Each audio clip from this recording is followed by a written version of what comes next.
Wicho Audiolibros. Biblioteca virtual. Lecturas alternativas. El libro dorado de las excusas John Doe, Padre Pfau, dedicatoria.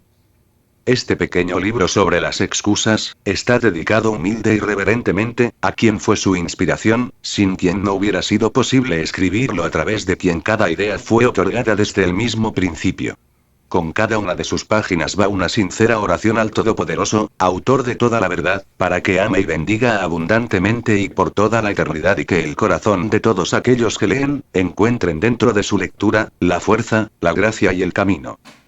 El autor es conocida la personalidad del autor dentro de la agrupación de AA, por los escritos que tiene publicados. El Padre Pfau fue el primer sacerdote católico que ingresó a AA, y amigo personal de Bill W. En sus trabajos posteriores lo encontramos con el seudónimo de John Doe, con el que presentamos este folleto.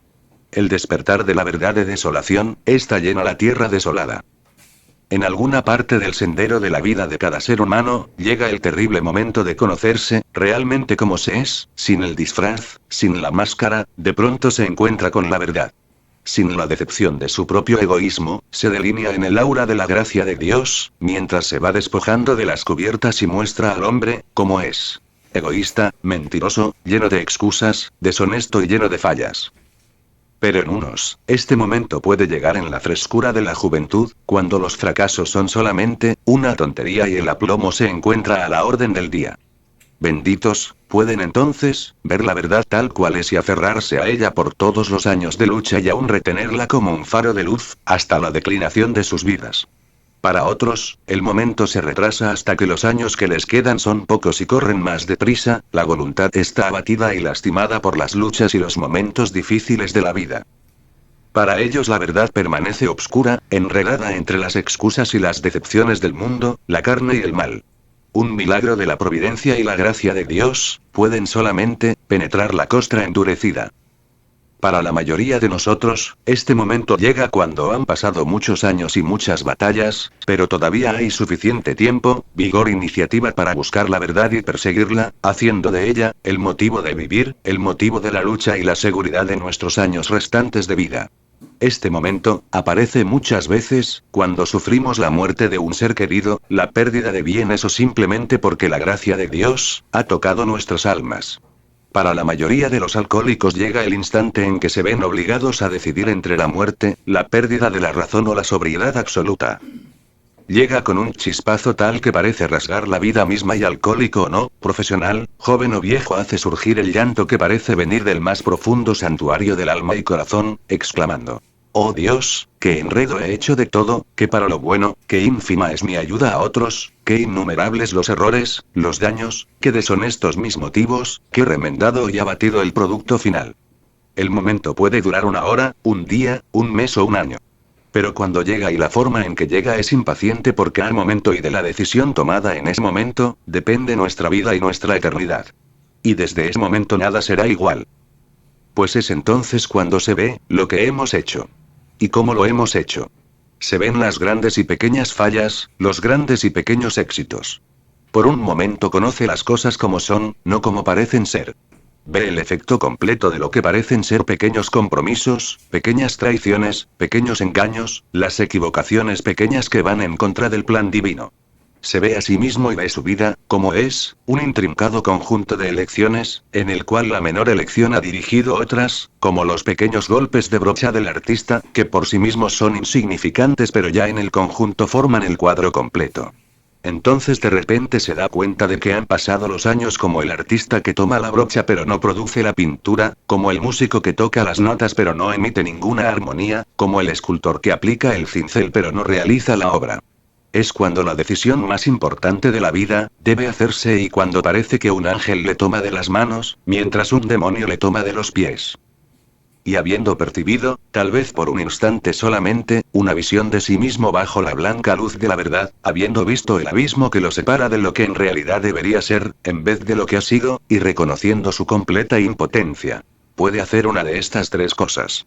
Primero, confundirse y volver atrás a aparentar lo que no es, y tratar uno y mil remedios para revestir y explicar la necia realidad, excusarse y procurar el olvido cortejando las fantasías farsantes de la noche y los desafinados coros del día.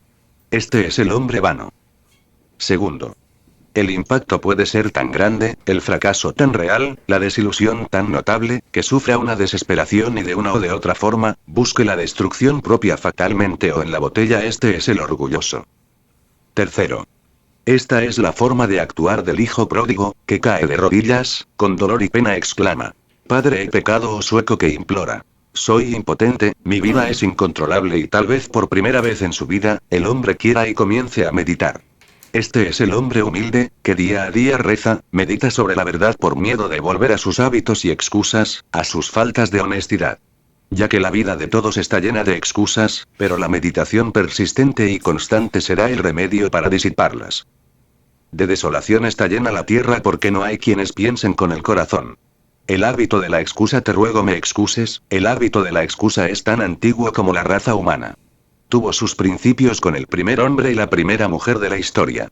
Desde Adán y Eva, y desde entonces el mundo está lleno de gentes que con tal de justificarse, con tal de escapar a la responsabilidad o disminuir su culpa para salvar su conciencia, se excusan. Veamos la secuencia de eventos que provocaron la primera excusa. De acuerdo a las escrituras sagradas, Adán y Eva, creados por el Todopoderoso, fueron puestos en el jardín del Edén.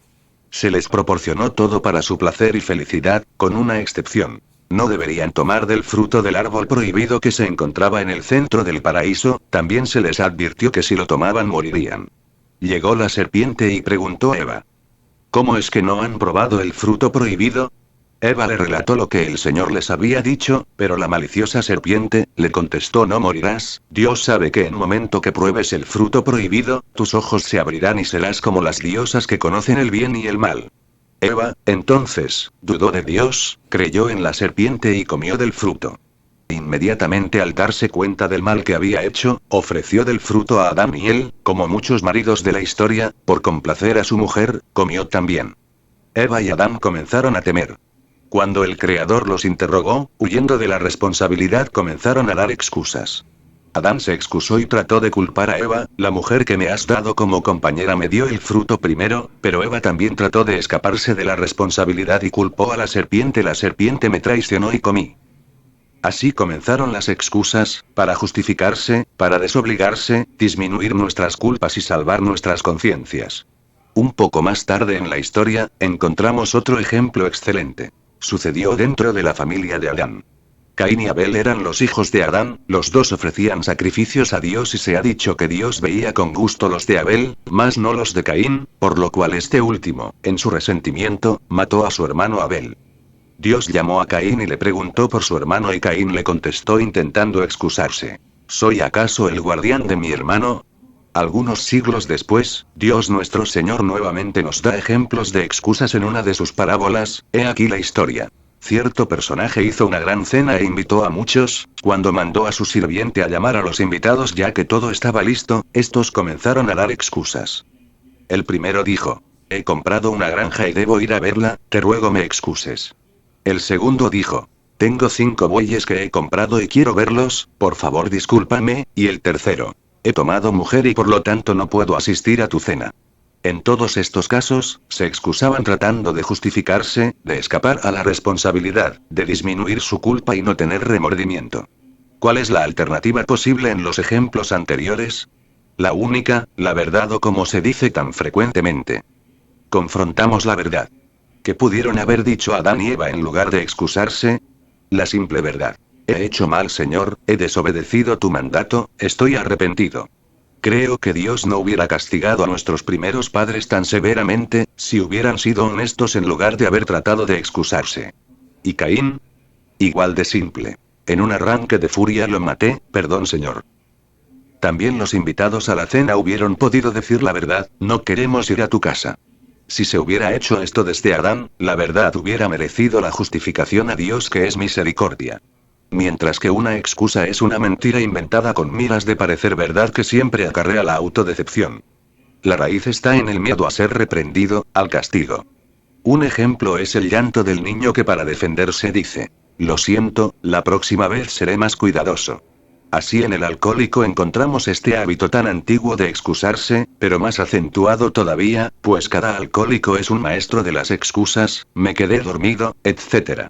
En la personalidad del alcohólico encontramos dos causas de esta característica sobreacentuada, estas son el miedo y la sinceridad. La mayoría de los alcohólicos son sinceros por naturaleza y en su esfuerzo de tratar de serlo, se cobijan en las excusas, sea para justificar sus acciones, para escapar de las responsabilidades o estar en paz con su conciencia. Con este motivo, el alcohólico en muchas de sus acciones se encuentra aguijoneado por el elemento miedo anormal que opera consciente o inconscientemente. Por tanto, el miedo conduce al escape, y la sinceridad exagerada, a la autojustificación. Piensa que debe escapar y también debe tener justificación sus acciones.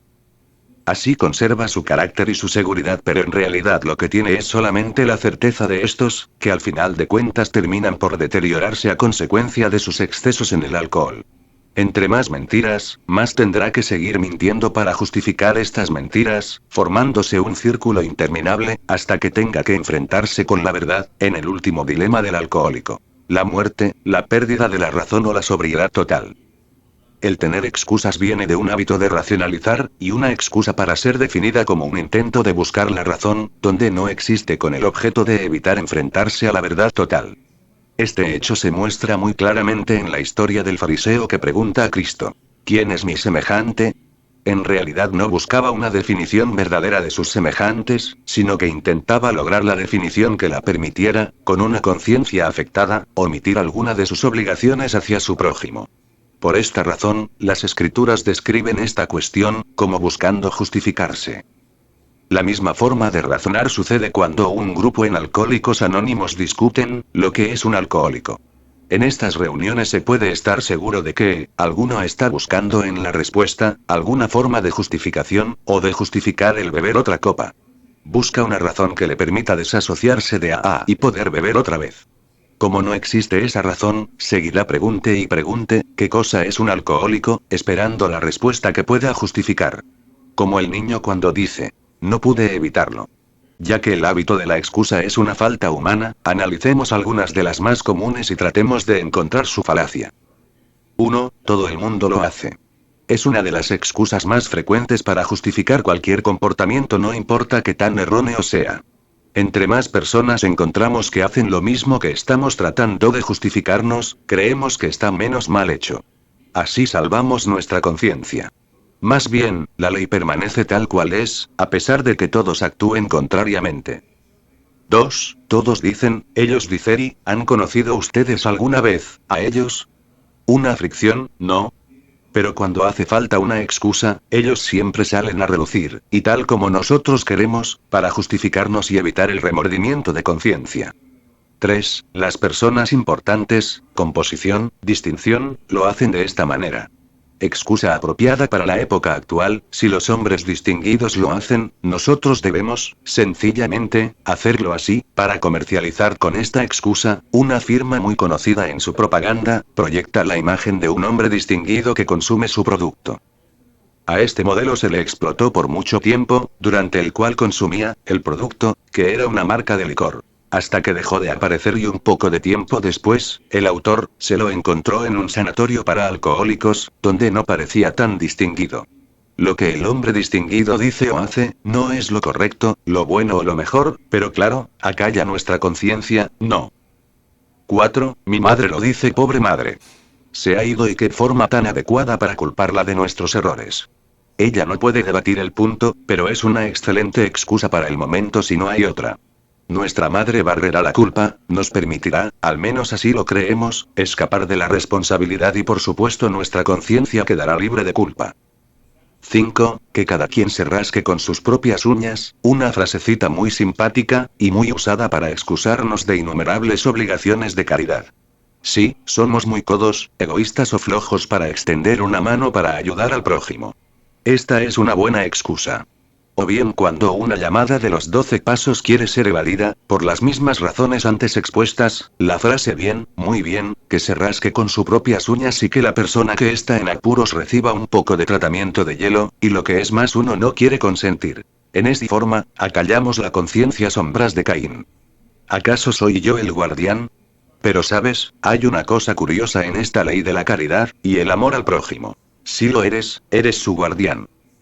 6. Bueno, después de todo, no tenemos que hacer esto o aquello, para mantenernos sobrios o para lograr alguna cosa. Una excusa muy buena y usada sobre todo por los principiantes en AA, ya que todo en AA, incluyendo los 12 pasos, se sugiere únicamente. Esta es una buena excusa para omitir cualquier cosa que no sea estrictamente obligatoria. ¿Cuántas veces oímos la misma excusa en nuestra vida espiritual? Uno tiene por qué rezar todos los días, o comulgar frecuentemente o meditar con regularidad, etcétera, etcétera. Efectivamente, pero uno tiene que morir, ¿o no? Y luego, 7. No tengo tiempo. Esta es, tal vez, la excusa más socorrida, y la mentira más frecuente. Oigamos por ejemplo a quienes acaban de regresar de un viaje de vacaciones: me hubiera gustado enviarte una tarjeta, pero nomás no tuve tiempo, o a los muchachos renegando por la ayuda requerida en la iglesia o en alguna asociación social. Quisiera ayudar pero realmente, no tengo tiempo, o al miembro de A, que quiere zafarse de una llamada para el paso 12. Me encantaría hacerlo, pero ahorita no tengo tiempo. Lo que en realidad significa que no quieren tomarse el tiempo, pero esto de usar el verbo tener en lugar de querer, es una buena justificación. 8. No me siento bien. Las obligaciones que se hacen a un lado por esta excusa tan común. El trabajo lo requiere, pero, caray, me siento tan mal, y así se dejan las obligaciones, se justifican y se salva la conciencia. Hay una historia sobre un joven que pide a su jefe que le permita faltar por el resto del día, porque se siente tan mal, a lo cual su jefe contestó: hijo, hay algo que nunca aprendes lo suficiente pronto, ni lo recuerdas bien. La mayoría del trabajo que se hace en este mundo, se lleva a cabo día tras día por personas que no se sienten bien. Hay otra historia sobre un miembro de AA que había prometido dirigir una reunión de un grupo vecino. El día que tenía que presentarse llamó al secretario del grupo y se excusó argumentando que el médico le había recomendado no hablar por más de unos cuantos minutos a la vez, ya que le había encontrado una laringitis. Sin embargo, la conversación que tuvo con el secretario duró 45 minutos. 9. Cuando menos, no soy hipócrita. Una excusa muy socorrida por los alcohólicos y a veces por otros también. No voy a misa pero cuando menos, no soy hipócrita. O bien, claro que tomo, a veces hasta de más, pero cuando menos no soy hipócrita, lo reconozco. Además puedo dejar la bebida en el momento que quiera. Sí, sé que debo hacer algo sobre mis errores, pero cuando menos no soy hipócrita, los admito. De manera que el no ser hipócrita es una excusa para no poder o no querer hacer algo. ¿Y esto salvará la conciencia? ¿No lo crees? 10. No soy santo. Esta es una excusa muy frecuente para cualquier falta, o pecado que no quiero o no he podido corregir. Y lo curioso de esta excusa, es que tiene su fondo de verdad. No hay duda de ello, no somos santos, pero ¿qué diría el Señor, cuando le demos esa excusa? Simplemente nos contestará: ¿por qué? Con toda la oportunidad y la ayuda que te he dado. Entonces, ¿cuál será nuestra respuesta? Pero puede ser una buena excusa, ¿verdad? 11. Hay que soltarse de vez en cuando. A este raciocinio a veces se le agrega: mi médico o mi psiquiatra, me lo han recomendado. Así puedo hacer las bases bien, mal o regular o ser indiferente y mi conciencia estará en paz. Después de todo, hay que soltarse un paso y por extraño que parezca uno oye el mismo consejo cuando entra en AA, solamente que el contenido es un poco diferente. Contiene la verdad completa: soltarse un poco, pero dejando que Dios nos guíe; soltémonos pero dejemos que Dios nos dirija, y entonces por extraño que parezca no necesitaremos más excusas, dejemos que Dios lo haga pues Dios es la verdad. 12. Conozco un tipo que es fantástico. Hace esto o aquello. Es extraordinario cómo gentes comunes y corrientes se convierten en seres fantásticos cuando queremos utilizarlas como excusa. ¿Han oído algo semejante? Conozco un tipo que es fantástico, es miembro de Alcohólicos Anónimos, pero no va muy seguido a las reuniones, tampoco hace trabajo de los 12 pasos, ni reza ni medita mucho. Al identificarnos con esta persona maravillosa, nuestra conciencia descansa y quedamos justificados, o al menos eso creemos.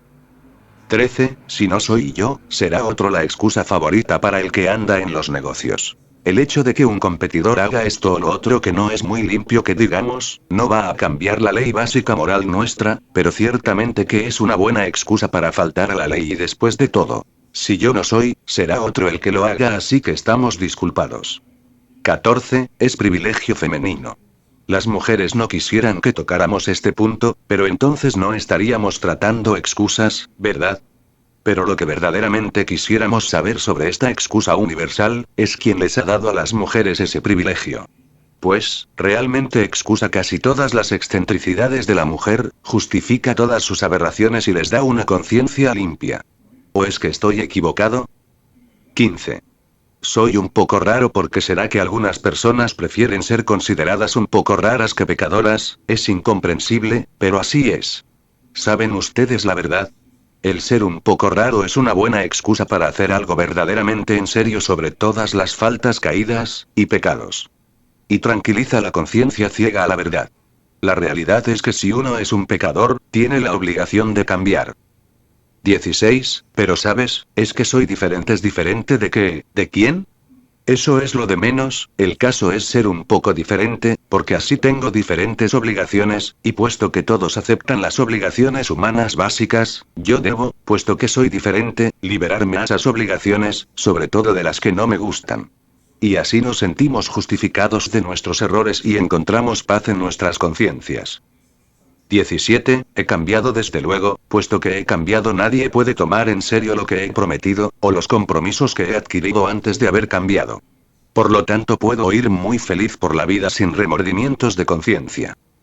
18. Los tiempos cambian. Esta frase tiene varias formas y es pariente cercana de la anterior, tienes que modernizarte, tienes que adaptarte a la época, todo esto expresa la misma idea, y puesto que la gente moderna hace esto o lo otro, uno tiene que adaptarse a la época. Pero ¿qué pasa con esta excusa cuando se pone cara a cara con la verdad? En realidad el tiempo cambia y mucho, pero las almas cambian bien poco y Dios, no cambia nada. ¿Es para pensarse o no? 19. Yo soy siempre muy franco y claridoso. Con esta carta de triunfo en mi manga podemos decir lo que nos venga en gana, no importa a quién le queden para siempre en el corazón y el alma, las franquezas que decimos. Caramba, qué salida. No se necesita ningún esfuerzo para reprimirse de este y aquel comentario, el caso es ser claridoso. Así nos justificamos al omitir la disciplina necesaria para controlarnos de hacer faltas a la caridad, esto según las Sagradas Escrituras, es la disciplina más difícil. Pero, ¿saben? Las Escrituras también dicen, aquel que piensa que es religioso, y no controla su lengua, es vano en su religión. Y vano en castellano significa vacío. 20. Soy el tipo nervioso, así vamos cometiendo falta tras falta, explosión tras explosión, sin ser censurados, pues después de todo, ¿somos nerviosos errores? Desde luego que no, son nervios, y ese pretexto le va muy bien a todas las aberraciones. Oigan, no estaba enojado, solamente estaba un poco nervioso. No es que sea flojo, es que tengo que descansar por mis nervios. No soy celoso, simplemente me pone nervioso. A propósito, ¿quién engaña a quién? 21. Primero que nada, está Alcohólicos Anónimos. Con este motivo, estamos exentos de muchas obligaciones, en el hogar, en el trabajo, en fin. La excusa que ha logrado más viudas de alcohólicos. Y créanme, es notable la cantidad de personas por lo demás honestas que hacen a un lado obligaciones con este pretexto. Cuando debe ser primero, entendemos cómo debe ser, los 12 pasos en nuestra vida diaria, no en todas nuestras actividades. 22. No hay cuotas, no es necesario el dinero en ¿por qué entonces debe dar esto o aquello? Aquí está la excusa número 2 del Hit Parade. Una muy buena excusa para descargar nuestra conciencia cuando no queremos cooperar para los proyectos de y no solo, sino que agregan el siguiente comentario. Lo que es más, la sobriedad ni se compra ni se vende. En una ocasión un predicador urgía a sus oyentes que procuraran salvarse y les repetía constantemente. La salvación del dolor del Señor no nos cuesta nada, es totalmente gratis. Cuando terminó ese sermón, se acercó un parroquiano y le preguntó, ¿cómo es que usted dice la salvación no cuesta nada, y sin embargo cada vez que da su sermón hace circular la canasta para la colecta? A esto el padre contestó, efectivamente yo dije y digo que la salvación es gratis, que no cuesta nada, que es como el agua que nos da el Señor, pero entubarla sí cuesta. 23. Soy alcohólico. La excusa número 1 del Hit Parade, desfile de excusas, y con esta carta de triunfo cualquier aberración, está a esperar. Las permitirá, si somos alcohólicos, que se puede, responsabilidades se nulifican. Nos enojamos, pero ¿qué hacemos? Somos alcohólicos. Somos flojos, pero es que somos alcohólicos. Somos deshonestos, pero ¿qué esperaban? Somos alcohólicos. Y así excusa tras excusa, no faltará mucho para agregar a esta, otra excusa más, o una línea más. Somos alcohólicos, y lo más, estamos emborrachándonos otra vez. Pero, después de todo, ¿qué podemos esperar? Verdaderamente enfrentamos la verdad, además de la compulsión por tomar, no hay mucha diferencia entre el alcohólico y el abstemio. Los 12 pasos y las excusas, la honestidad es lo único que cuenta, pero la vida de todos están cargadas de excusas, que no es otra forma de decir que la raza humana está desesperadamente, tratando, de justificarse y justificar sus acciones, escapar de las responsabilidades, disminuir sus culpas y salvar su conciencia, para que de una u otra forma pueda vivir en paz consigo misma. Podrían escribirse libros y libros sobre los miles y miles de excusas que los seres humanos tienen y utilizan, sin embargo no nos vamos a extender a ese respecto en este libro, y lo que hemos mencionado es solamente un ejemplo de algo con que estamos familiarizados todos. Como alcohólicos, además, hemos dominado el arte de las excusas.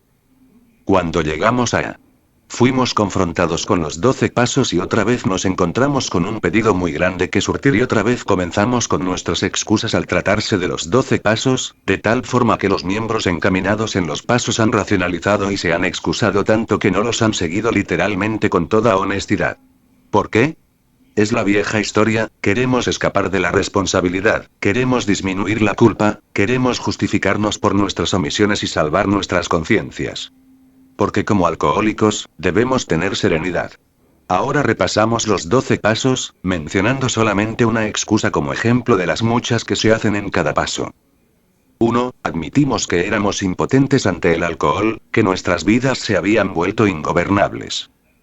En vista de la necesidad de admitir, quizá por primera vez en nuestras vidas, una verdad absoluta.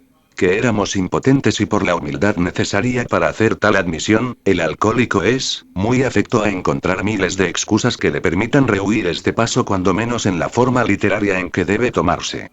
De todas estas racionalizaciones, la más común tal vez sea la que se ha usado por años y años. Pero no soy tan malo así. Sí, me emborracho, me meto en problemas, pero impotente ante el alcohol, no. No soy tan malo así. Hace algunos meses, el autor recibió una llamada de larga distancia de alguien que estaba interesado en ayudar a un individuo que tiene el problema de la bebida. Su problema era tal, que por varios meses no había podido trabajar. Por allí le dieron mi nombre para que tratara yo de conseguirle trabajo. Cuando el individuo que tenía el problema tomó la bocina, le pregunté si había tenido contacto con A, y este insulto contestó excusándose. Pero es que no estoy mal, a lo que se le contestó. Entonces, ¿por qué no está trabajando? Actualmente es un miembro activo y sobrio de A, tiene un puesto importante en una empresa. Hay otros alcohólicos, cuyas excusas no son tan abiertas y que además agregan otras para justificar su bebida. 2. Llegamos al convencimiento de que un poder superior podría devolvernos el sano juicio. Es sorprendente obvio la cantidad de excusas que hombres y mujeres inventan al mayoreo para escabullirse de este paso. Examinemos la más frecuente que además es muy adecuada para esta era materialista.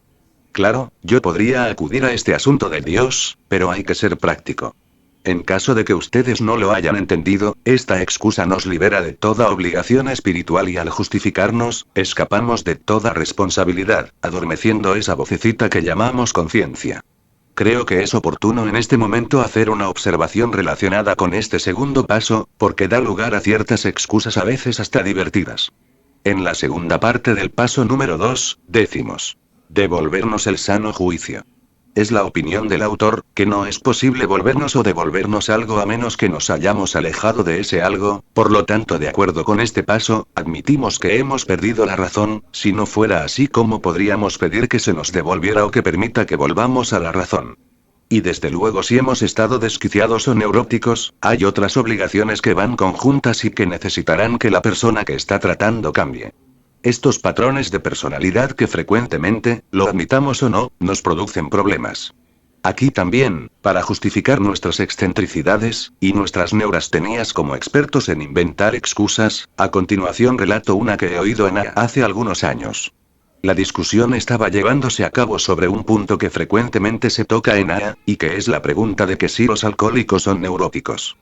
Los miembros dieron sus pros y sus contras, pero atrás del salón se oyó esta observación. Objeción, dijo uno, aquí algunos dicen que los alcohólicos son neuróticos, el que es neurótico es loco y yo, no soy loco. Pido que me excusen. 3. Decidimos poner nuestras voluntades y nuestras vidas al cuidado de Dios, como nosotros lo concebimos. Mucho se ha discutido sobre este paso y las dificultades que ocasiona, como pueden leer en el libro azul de la felicidad. Pero hay una excusa que se oye con frecuencia y que indudablemente es con el fin de escapar de las responsabilidades y justificarse. Esa excusa es una palabrita únicamente. Mañana, palabra que San Agustín sustituye por corvina flojera del trabajo, del deber y de la virtud. Mañana, sí señor. Mañana voy a llevar a cabo el tercer paso.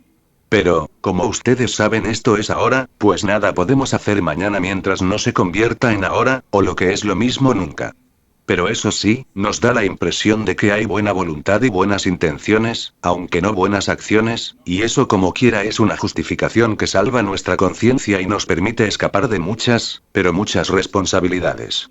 Y así, siempre y donde quiera. Te ruego que me escuches mañana, ¿a quién se engaña, además de a nosotros mismos? Hoy, pero.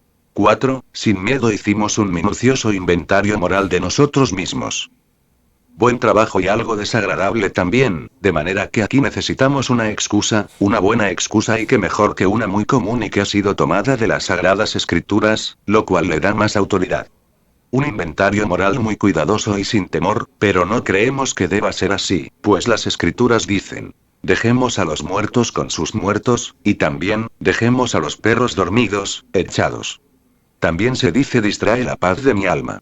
Y como tenemos lo que según nosotros está respaldado por las Sagradas Escrituras, nuestra conciencia queda libre y no existe ninguna culpa.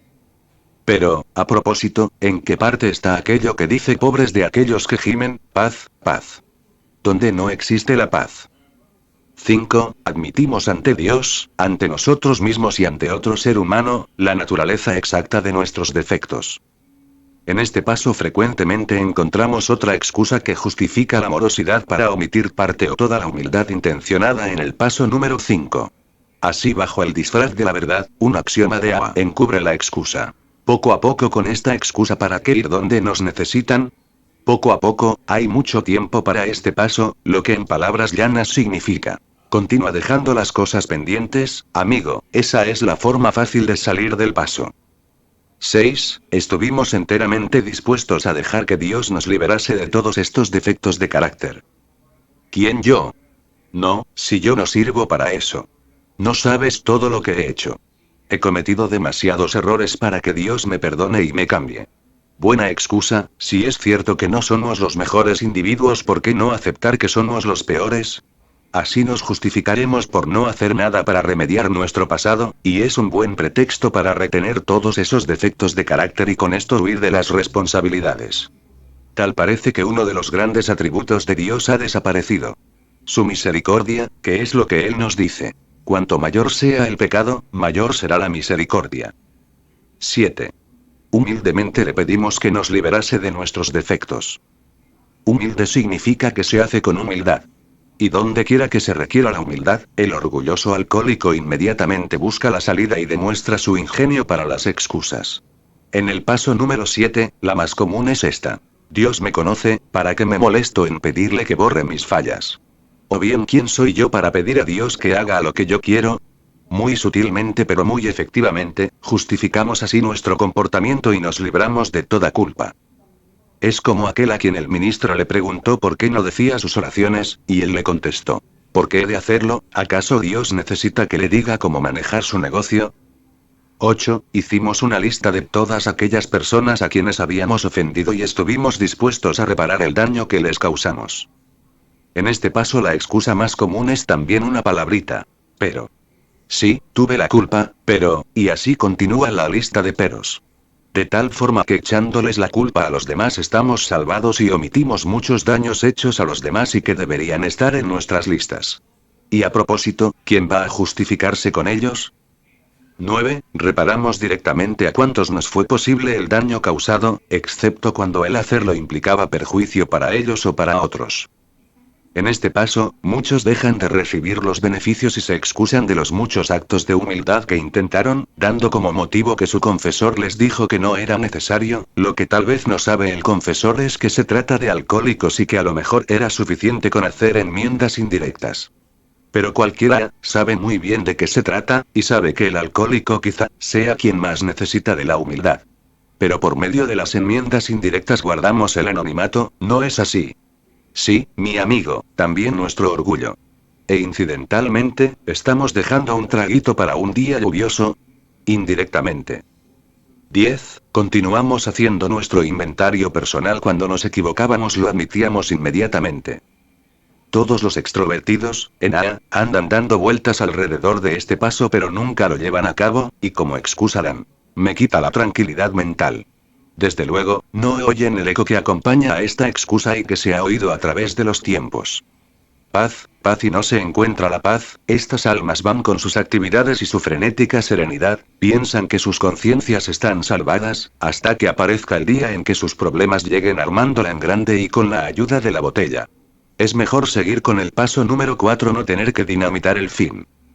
11. Buscamos a través de la oración y la meditación mejorar nuestro contacto consciente con Dios, como nosotros lo concebimos, pidiéndole solamente que nos dejase conocer su voluntad para con nosotros y nos diese la fortaleza para cumplirla.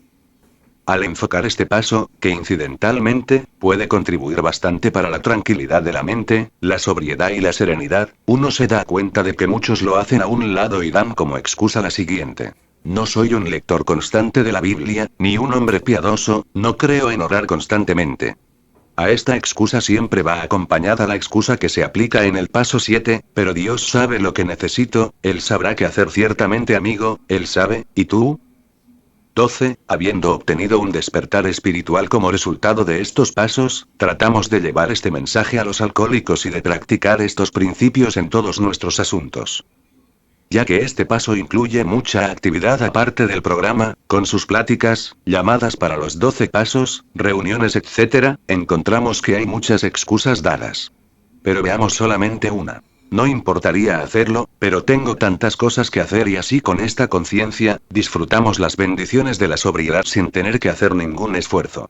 Sombra de parábolas.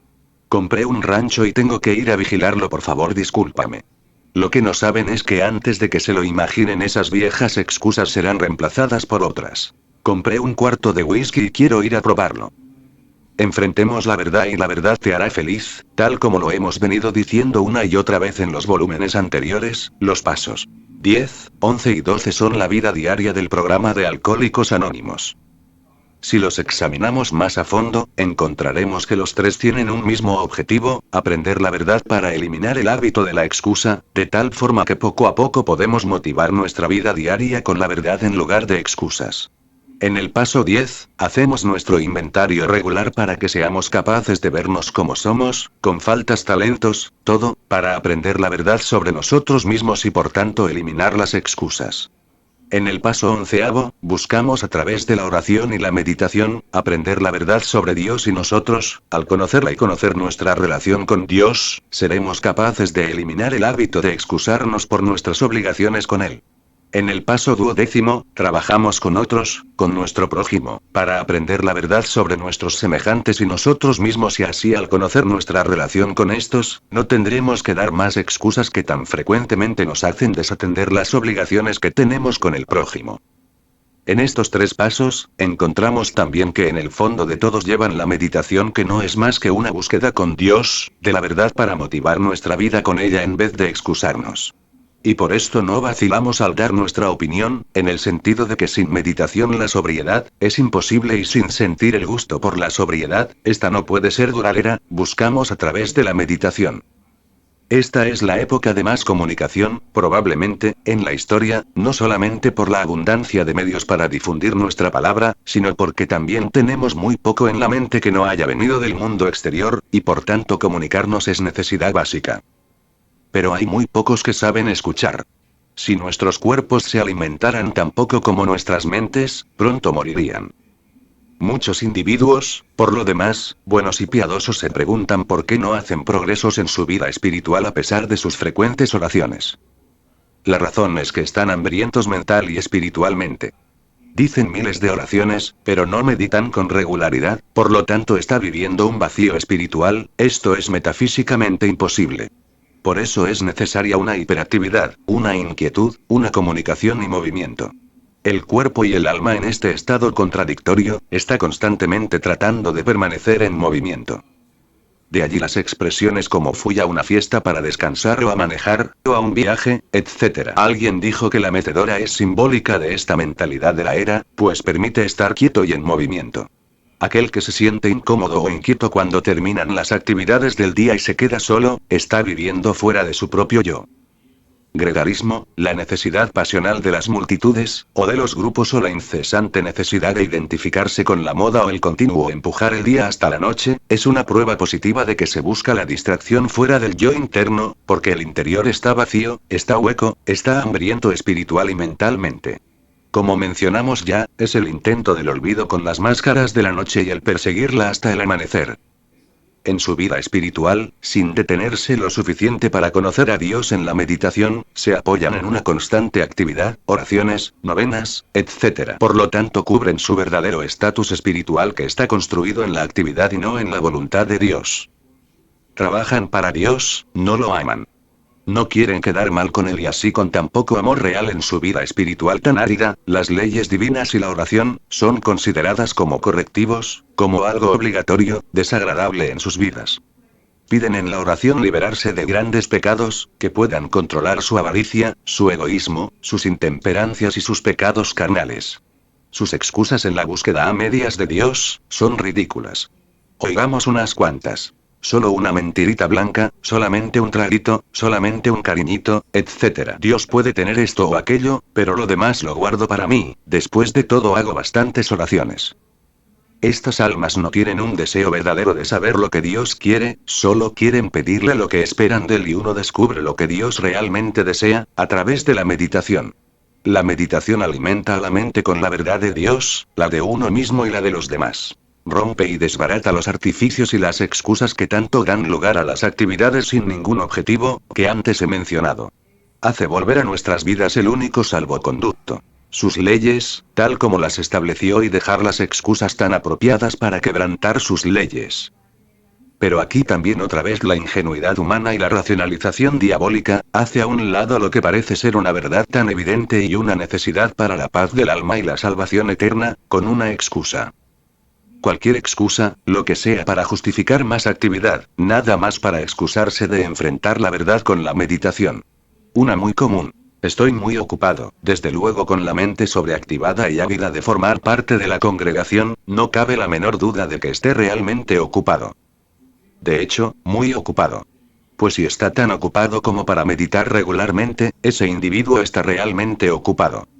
Poco pueden comprender que la lógica indica que es prácticamente imposible no tener suficiente tiempo para la meditación. Ya que más bien es lo contrario. Entre más meditamos, más tiempo tendremos. No tenemos suficiente tiempo para Dios, porque no pensamos lo suficiente en él en la meditación. El tiempo que se tiene para una persona o cosas depende de cuánto se valorice. El pensamiento determina el uso del tiempo, no es el tiempo el que regula nuestro pensamiento.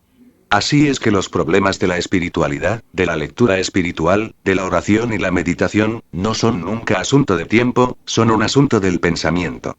El silencio y el pensamiento han formado más de un santo, la palabrería nunca. Es factible orar vocalmente hasta la misma muerte y a pesar de todo, perder el alma, ya que no se requiere mucho tiempo para formar un santo, se requiere solamente mucho amor, y ¿quién ama a una persona sin estar constantemente pensando en ella? Analicemos más profundamente esto de la meditación, que parece inquietar a muchos. Lo que no sabemos es que en realidad, la meditación es muy simple. Es simplemente pensar en la verdad en la presencia de Dios, para motivar nuestras vidas con la verdad en lugar de con el hábito de las excusas. No tenemos que ser formales, en lo personal opinamos que al contrario, menos formalidad es mejor. Debemos únicamente ver 3 ingredientes.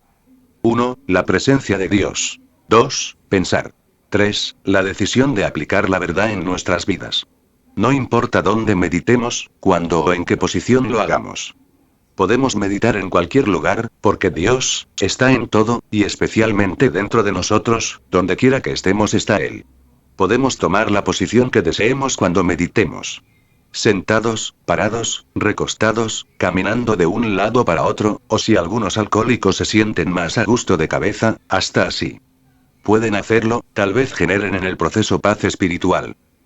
Algunos prefieren arrodillarse, pero tengamos en mente que nada de esto tiene importancia, pues Dios ve nuestros corazones y no posiciones. Así es que adelante. En igual forma, podemos meditar durante la mañana, la tarde o la noche. Pues tampoco esto importa al Señor.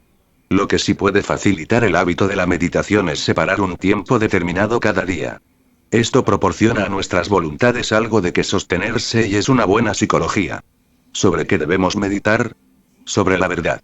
Hay verdades sobre Dios, sobre el prójimo, sobre nosotros mismos, sobre cosas objetivas, en fin, qué sé yo. Buenos ejemplos son la muerte, Dios, el matrimonio, el alcoholismo, la borrachera, Cristo, la Biblia, el universo, las leyes naturales, las virtudes, los vicios y así, miles y miles de verdades. Todo lo que tenemos que hacer es examinarnos en la presencia de Dios, aplicar la verdad a nuestras vidas y a nuestra persona, tomar una decisión para motivar nuestras vidas con esta verdad. Un buen libro espiritual puede ser una ayuda para guiar nuestros pensamientos, especialmente al principio. La lectura espiritual proporciona el combustible de la meditación. Nos da alimento para pensar. No olvidemos que entre más espiritual sea la lectura, más práctica será. ¿Existe un método para la meditación? Existen cientos. En los libros escritos sobre la meditación. Pero aquí también, hagámoslo en forma sencilla. Somos alcohólicos, de todos los métodos creo que hay uno muy simple y fácil de llevar a cabo. Nos gusta llamarle ¿quién, cuál, qué? Al utilizarlo todo lo que hacemos es presentar la verdad que vamos a meditar, a nuestro pensamiento y hacer las siguientes preguntas básicas. ¿Quién? ¿Qué? ¿Por qué? ¿Dónde? ¿Con qué medios? ¿Cómo? ¿Cuándo? Las contestaciones a estas preguntas darán un análisis simple a cualquier verdad y proporcionarán una meditación excelente y efectiva. Posteriormente daremos un detalle sobre la meditación en la muerte, en el apéndice de este folleto. El secreto de cada meditación es la decisión, pues es la palabra mágica. Cuando meditemos, debemos siempre concluir diciéndonos: si esto o aquello son lo verdadero, entonces deberé hacer esto o aquello, ahora. O, entre más meditemos, menos nos excusaremos, entre menos nos excusemos más aceptaremos, si más aceptamos, menos conflictos tenemos y sin conflictos tenemos paz en el pensamiento, lo que nos trae más serenidad. Creemos que a menos que meditemos voluntariamente, vendrá el día en que Dios nos obligue a hacerlo y esa meditación será tan placentera. ¿Recuerdan lo que es salir de la última borrachera? Si meditamos regularmente, no tendremos que meditar. Afrontemos la verdad. Una meditación está escrito que el hombre deberá morir, hay una verdad para la cual no hay controversia, esa verdad es la muerte. No creemos que alguno de nuestros lectores niegue que algún día tarde o temprano, moriremos. Es el hecho más universal, la más absoluta de las verdades, la ley más inmutable que no admite excepciones. Así es que meditemos y pongamos frente a nuestro pensamiento la verdad, debemos morir. Presentémonos ante Dios, cada quien a su manera, siempre conscientes de su presencia, siempre bajo su dirección. A través de todas las épocas desde el principio de la raza humana, aquel que ha vivido ha muerto. Veamos primero las Sagradas Escrituras y leamos cómo en su historia de los primeros años del tiempo nos dicen que debemos morir. Adán vivió 930 años y luego murió. Matusalén, supuestamente el hombre que más ha vivido, duró 959 años, pero al final también murió.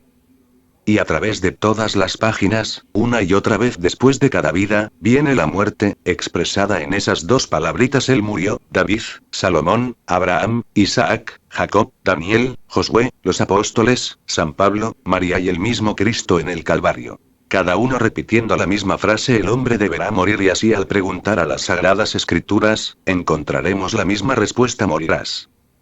En la misma forma, todo en la naturaleza lleva la misma verdad. Si preguntamos al sol que se alza en el amanecer y lentamente asciende a su cenit al mediodía, y luego se va hundiendo casi imperceptiblemente al atardecer hasta desaparecer, nos contestaría que así es nuestra vida. Entramos en ella al nacer y a través de los años logramos la madurez, para finalmente hundirnos en un sepulcro para desaparecer de este mundo para siempre. Si a las estaciones del año les preguntáramos lo mismo, ellas que tan ordenadamente se siguen una a otra, nos contestarían que así como el verano sigue a la primavera, y el invierno al otoño, así nosotros seguimos a nuestros padres y nuestros hijos nos seguirán, cada uno cerrando un capítulo, en la muerte. Y a los arroyos que corren a través de los campos, también ellos contestarían que la vida es como un arroyo. Sus primeros años transcurren en la oscuridad. Después pasean sobre ásperas rocas, pasan por los bosques, bajan a los precipicios, llegan a los tranquilos valles y continúan hasta el fin, se pierden en el océano para nunca más volver. ¿Qué por qué? Porque tenemos el pensamiento mismo de la muerte. No deberíamos tener miedo, después de todo sería dejar de trabajar por toda la eternidad. Tememos a la muerte porque sospechamos que no estamos preparados aún para morir, y esa es la razón por la que se nos ha dicho desde hace mucho tiempo. En todos tus actos, recuerda tu último fin y nunca más pecarás. Pues la muerte es el motivo más poderoso que tenemos para vivir bien y sin faltas. En la muerte encontramos la verdad de la vida. Nos conocemos realmente con relación a nuestra vida. En la muerte alcanzamos nuestra verdadera estatura, y vemos la vida en su real perspectiva. Les cantaré una canción del mundo y sus costumbres. Las gentes tan extrañas que encontramos, desde el millonario que nace en ese mar de plata, que miraba al mísero pordiosero de las calles, pero a un hombre aunque pobre y en garras, no debemos atrevernos a despreciar, pues pensemos en el agallo. Recordad amigos, que 3 metros de tierra rasa aparejan el tamaño. Y ahora vayamos al quién, qué, y cuál. Preguntémonos, ¿qué es la muerte? Bueno, la muerte es el fin de la vida. Es el final de todo lo que conocemos y tenemos en este mundo. El término de nuestra asociación con la familia, los amigos, nuestro trabajo, nuestras diversiones, nuestro hogar, nuestros placeres y dolores, alegrías y tristezas, el final de todo lo que es material. Y después. Eso deberán ustedes mismos, pues lo que sucede después del último latido es un asunto de creencias y doctrinas personales que están un poco fuera del alcance de Alcohólicos Anónimos, para ser discutidos. ¿Y ahora, quién va a morir? Nosotros, tú, yo. Ese gran ego del que pensamos tanto ahora, algún día tarde o temprano va a morir. Entonces va a encogerse, más y más hasta convertirse en polvo y ceniza, hasta que finalmente, como dice el poeta que compuso el poema anterior, llegará a verdadera estatura. Sí, amigo, tienes que morir. ¿En dónde iremos a morir? Fuera de casa, de amigos, de seres queridos, solos, entre extraños, o si Dios lo permite, en casa rodeados de todos aquellos que estuvieron cerca de nuestras vidas y que nos fueron queridos. ¿Dónde? No lo sabemos. ¿En qué forma iremos a morir? ¿En accidente? ¿Después de una prolongada enfermedad? ¿Después de un gran sufrimiento? ¿Por suicidio actual o por medio de la botella, que también es suicidio? ¿Ha sucedido o no lo sabían? ¿Y por qué debemos morir? Pero aquí también estamos pisando terrenos muy individuales, dejamos que cada quien conteste a su manera. Pero para los que somos cristianos, la respuesta está en las Sagradas Escrituras: la muerte entró en este mundo por el pecado y por tanto, tenemos que morir. ¿Cuándo iremos a morir? Nadie sabe el tiempo ni la hora. Puede ser dentro de 10 años, o meses o a lo mejor, días. Todo eso puede suceder. Ha sucedido. El autor platicaba con el grupo de AA hace algunos años y hacía esta misma observación. Justamente al terminar la plática uno de los individuos cayó muerto, y puedo asegurarles que el resto de los invitados entró de inmediato a nuestro programa. Pero el hecho es que no sabemos cuándo vamos a morir y esto puede suceder en cualquier momento. Algunos ejemplos interesantes de Alcohólicos Anónimos. Bill B. hizo su primer retiro en AA en 1946. El día siguiente, cayó muerto. Durante un año en uno de los grupos, murieron 3 miembros. Uno de ellos repentinamente, el otro después de una enfermedad prolongada y el tercero en un accidente. El tiempo y la hora, no los sabemos. Un miembro de AA, allá en el sur, se había mantenido sobrio durante 5 años, en todo ese tiempo no había podido encontrar la felicidad ni la paz. Asistió a un retiro algún tiempo después y allí pareció encontrar la respuesta a todos sus problemas y parecía feliz. Pasaron unas 3 semanas y después de una reunión, este individuo se fue a tomar toda la noche. A las 48 horas estaba en el hospital. 2 días después, en completa sobriedad, le habló a una enfermera y le dijo: «Enfermera, me voy a morir, pero estoy listo». Cayó muerto. Otro miembro hizo reservaciones para un retiro. El día que debería salir de su casa, pasaron unos compañeros por él. Al salir para encaminarse al auto, cayó muerto. En el estado de Texas, Estados Unidos, donde AA está bastante extendido. Uno de los miembros, presidente de una reunión, al presentar al orador se desplomó y murió. ¿Qué dirían estas personas a la pregunta: ¿cuándo? No es posible saberlo, dejemos que cada uno medite sobre este asunto. ¿Que cómo vamos a morir? Esa es la pregunta de los 64.000, pues para contestar a esa pregunta tenemos que depender de la eternidad. ¿Cómo moriremos? ¿Como amigos de Dios o como enemigos? ¿Preparados o no? ¿Sobrios o bebidos? Muchos han muerto en medio de una borrachera, ¿o no lo saben? ¿Y qué es lo que repetimos tantas veces y tenemos escrito en cartelones que podemos ver en las reuniones? Allí, pero por la gracia de Dios, iré. Eso quiere decir que solamente habrá una cosa que me dará una muerte tranquila y feliz. La gracia de Dios. Ni el dinero, ni las relaciones, ni las cosas materiales de todo el mundo pueden asegurarnos una muerte sobria y feliz. Solamente la gracia de Dios, a través de la oración y la meditación, sincera, persistente y consistente. En 1923, 8 hombres de negocios muy importantes en los Estados Unidos, asistieron a una reunión en un hotel del Medio Oeste. Estas personas eran las siguientes. 1. El presidente de la compañía de acero más grande de los Estados Unidos, un millonario. 2. El presidente de la compañía de luz y fuerza. Otro millonario. 3. El presidente de la compañía de gas, también millonario. 4. El especulador más fuerte en trigo, otro millonario. 5. El presidente de la compañía Bolsa de Valores, de Nueva York. 6. Un miembro del gabinete del presidente de los Estados Unidos. 7. El accionista más importante de la Bolsa de Valores. 8. El presidente de un banco muy importante. Todos personas muy importantes. 8 hombres que juntos acumulaban una seguridad de las más importantes del mundo. Pero, en 1953 el cuadro que presentaban estas personas era la siguiente. 1. El presidente de la compañía de acero, moría en la bancarrota habiendo tenido que pedir dinero prestado para pasar sus últimos 5 años de vida. 2. El presidente de la compañía de luz y fuerza, murió pobre en un país lejano. 3. El presidente de la compañía de gas, se volvió loco antes de morir. 4. El especulador en trigo, murió fuera de su país, sin dinero. 5. El presidente de la Bolsa de Valores de Nueva York, murió en Sing Sing sentenciado a prisión. 6. El miembro del gabinete del presidente de Estados Unidos, logró el perdón para morir en el seno familiar, después de ser prisionero. 7. El accionista se suicidó. 8. El presidente del banco, murió también por mano propia. Entonces, habla historia. ¿Quiénes son los victoriosos en la vida? Desenvuelve los grandes anales, ¿son estos los que el mundo llama victoriosos? ¿Quién ganó la gloria de un día? ¿Los mártires, o Nerón, los espartacos?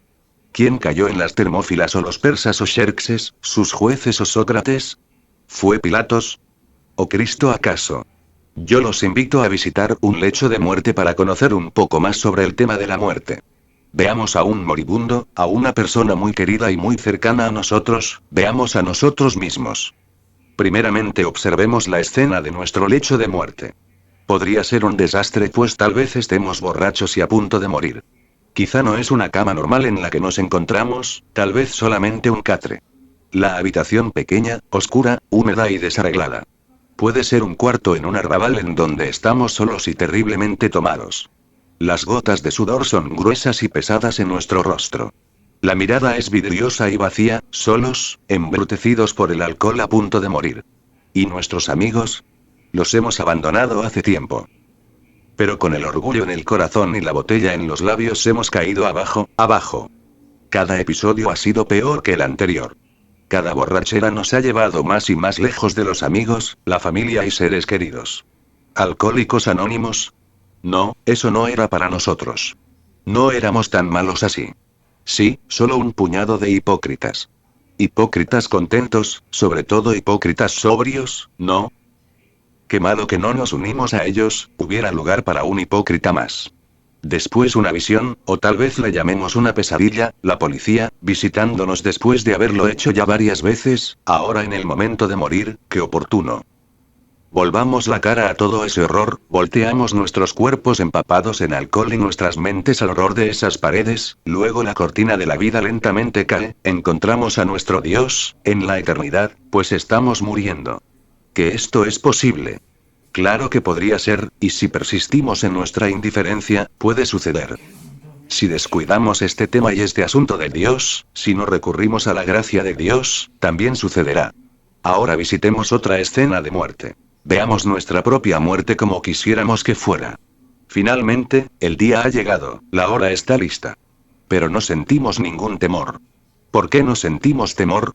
Porque con frecuencia hemos evocado esta escena durante nuestras meditaciones en nuestras vidas y así hemos vivido 24 horas como hubiéramos querido si estuviéramos esperando la muerte. De tal manera que estamos listos, Dios no es un extraño para nosotros. Día tras día lo hemos buscado en nuestras oraciones y meditaciones. De hecho, nos volvimos buenos amigos y ahora en lugar de miedo, sentimos una necesidad de estar con Él, de conocerlo mejor, de encontrarlo frente a frente. Nos encontramos en el hogar, junto a nosotros están nuestros seres queridos, nuestra familia, sus labios se unen en oraciones y peticiones al Señor, no vemos en sus caras angustia sino una paz espiritual que llega del conocimiento y la convicción de que nosotros estamos preparados para morir y ellos nos seguirán por este camino y para siempre. En medio de la oscuridad de la muerte, vienen a nuestra mente la visión de todas aquellas almas que hemos conocido en la vida. Los que solo han pasado junto a nosotros, los que hemos conocido y amado. Nuestros amigos, aquellos a quienes hemos ayudado y confortado, aquellos por quienes hemos orado, y que en este momento oran por nosotros a la hora de nuestra muerte, y con esta visión, va bajando el telón lentamente para abrirse en la eternidad. ¡Qué visión tan maravillosa! ¿Es posible esto? Sí, por supuesto, si cada día como quisiéramos vivir cuando nos encuentre la muerte, pues como vivimos morimos, y por tanto si vivimos en gracia no importa qué día muramos, moriremos en gracia, eso es todo lo que importa. Ahora, puesto que estamos confrontando esta verdad de la muerte con toda honestidad, veamos algunas cosas en nuestras vidas que quisiéramos cambiar para bien morir. 1. Esas decisiones que hemos querido tomar desde hace mucho tiempo. 2. Esos resentimientos que llevamos y que no solucionamos. 3. Ese orgullo que nos empuja a todas partes, siempre primero, siempre al frente, siempre mejor que el prójimo. 4. Esa insaciable determinación de acumular bienes materiales. Recordemos a los 8 hombres millonarios. 5. La relación ilícita, que si somos honestos, sabemos que no está bien. 6. Esa costumbre de criticar, de ser injustos. 7. La intolerancia. 8. La falta de honestidad, deudas, injusticia en los negocios. 9. Ese olvido de las cosas de Dios, la oración. Y todas esas cosas que nos esperan de la gracia divina podrían traernos la primera escena de muerte, no olvidemos. Allá iré por la gracia de Dios.